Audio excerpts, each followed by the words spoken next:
Carta de Paulo aos Romanos. Capítulo 4. Que, pois, diremos ter alcançado Abraão, nosso pai segundo a carne? Porque se Abraão foi justificado por obras, tem de que se gloriar, porém não diante de Deus. Pois que diz a Escritura? Abraão creu em Deus, e isso lhe foi imputado para a justiça. Ora, ao que trabalha, o salário não é considerado como favor, e sim como dívida. Mas ao que não trabalha, porém crê naquele que justifica o ímpio, a sua fé lhe é atribuída como justiça. E é assim também que Davi declara ser bem-aventurado o homem a quem Deus atribui justiça, independentemente de obras. Bem-aventurados aqueles cujas iniquidades são perdoadas e cujos pecados são cobertos. Bem-aventurado o homem a quem o Senhor jamais imputará pecado.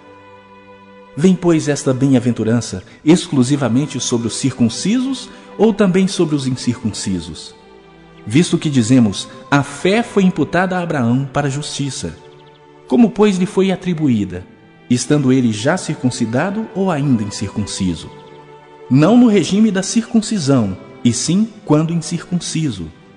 E recebeu o sinal da circuncisão como selo da justiça da fé que teve quando ainda incircunciso, para vir a ser o pai de todos os que creem, embora não circuncidados, a fim de que lhes fosse imputada a justiça, e pai da circuncisão, isto é, daqueles que não são apenas circuncisos, mas também andam nas pisadas da fé que teve Abraão, nosso pai, antes de ser circuncidado. Não foi por intermédio da lei que a Abraão ou a sua descendência coube a promessa de ser herdeiro do mundo, e sim mediante a justiça da fé. Pois se os da lei é que são os herdeiros, anula-se a fé e cancela-se a promessa, porque a lei suscita a ira. Mas onde não há lei, também não há transgressão. Essa é a razão por que provém da fé, para que seja segundo a graça, a fim de que seja firme a promessa para toda a descendência, não somente ao que está no regime da lei, mas também ao que é da fé que teve Abraão, porque Abraão é pai de todos nós, como está escrito: por pai de muitas nações te constituí. Perante aquele no qual creu, o Deus que vivifica os mortos e chama à existência as coisas que não existem. Abraão, esperando contra a esperança, creu, para vir a ser pai de muitas nações, segundo lhe fora dito: assim será a tua descendência. E, sem enfraquecer na fé, embora levasse em conta o seu próprio corpo amortecido, sendo já de 100 anos, e a idade avançada de Sara, não duvidou por incredulidade da promessa de Deus. Mas pela fé se fortaleceu, dando glória a Deus, estando plenamente convicto de que Ele era poderoso para cumprir o que prometera. Pelo que isso lhe foi também imputado para a justiça.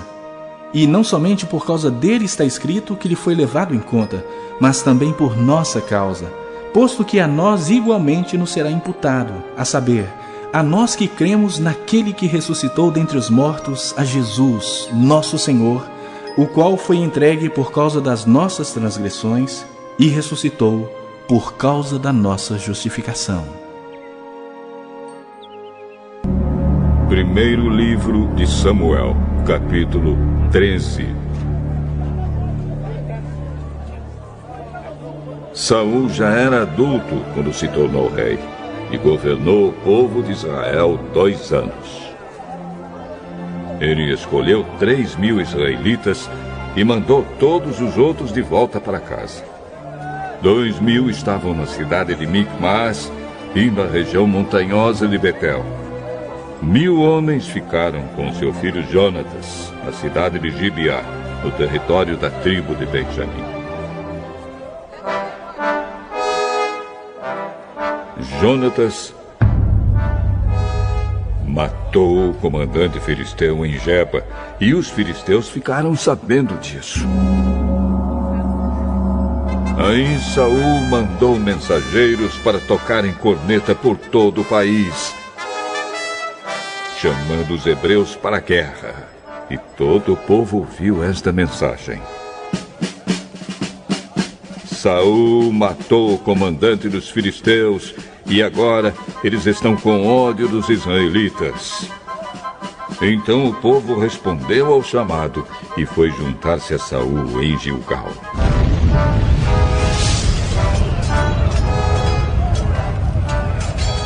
Os filisteus se reuniram para lutar contra os israelitas.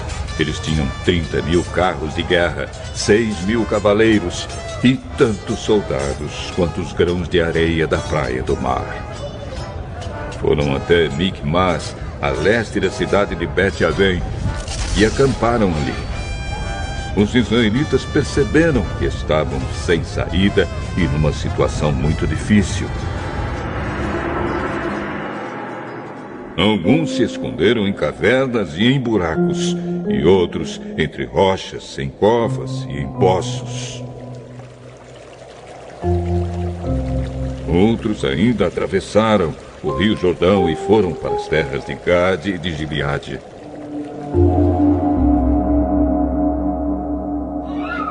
Saul havia ficado em Gilgal e o povo dali estava apavorado. Seguindo as instruções de Samuel, Saul esperou 7 dias. Mas Samuel não foi até lá. E o povo começou a abandonar Saul e sair dali. Então Saul disse: tragam os animais para o sacrifício que é completamente queimado e para as ofertas de paz.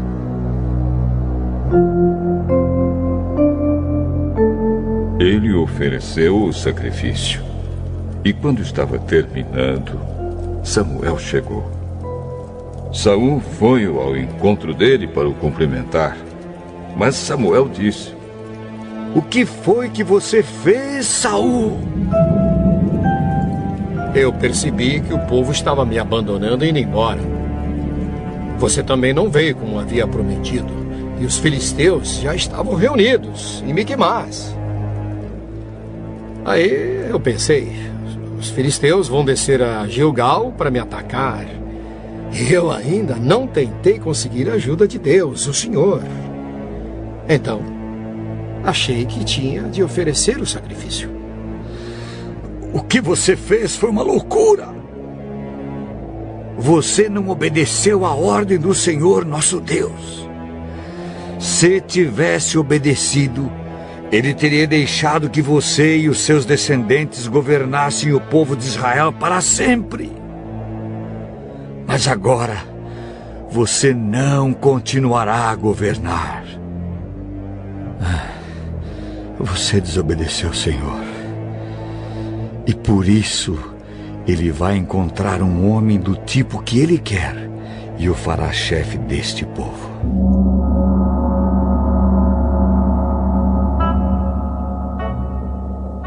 Aí Samuel saiu de Gilgal e foi embora. Saul, acompanhado pelo resto do povo, também deixou Gilgal e foi para junto dos seus soldados em Gibeá, no território da tribo de Benjamim. Então ele fez uma contagem dos seus soldados. Eram mais ou menos 600 homens. Saul, o seu filho Jonatas e os seus homens ficaram em Geba, no território de Benjamim. Os filisteus estavam acampados em Micmas. Os soldados filisteus saíram para patrulhar em 3 grupos. Um grupo foi na direção de Ofra, na terra de Sual. O outro seguiu rumo a Bet-Horon e o terceiro na direção do monte de onde se avista o vale de Zeboim e o deserto. Os filisteus haviam proibido os hebreus de fazerem espadas e lanças. Por isso não havia nenhum ferreiro na terra de Israel. Assim, quando os arados, as enxadas, os machados e as foices dos israelitas precisavam ser amolados, eles os levavam aos filisteus. Estes cobravam caro dos israelitas para afiar machados e ferrões de tocar bois, e mais caro ainda para afiar arados e enxadas. Por isso, no dia da batalha, nenhum soldado israelita tinha nem espada nem lança. Só Saul e o seu filho Jonatas é que tinham. os filisteus mandaram um grupo de soldados para defender o desfiladeiro de Micmas. Salmo 58. Hino de Davi ao regente do coro, com a melodia de Não Destruas. Será que vocês, autoridades, dão sentenças justas? Será que julgam com justiça as pessoas? Não. Vocês só pensam em fazer o mal e cometem crimes de violência no país. Os maus passam a vida praticando o mal desde o dia em que nascem.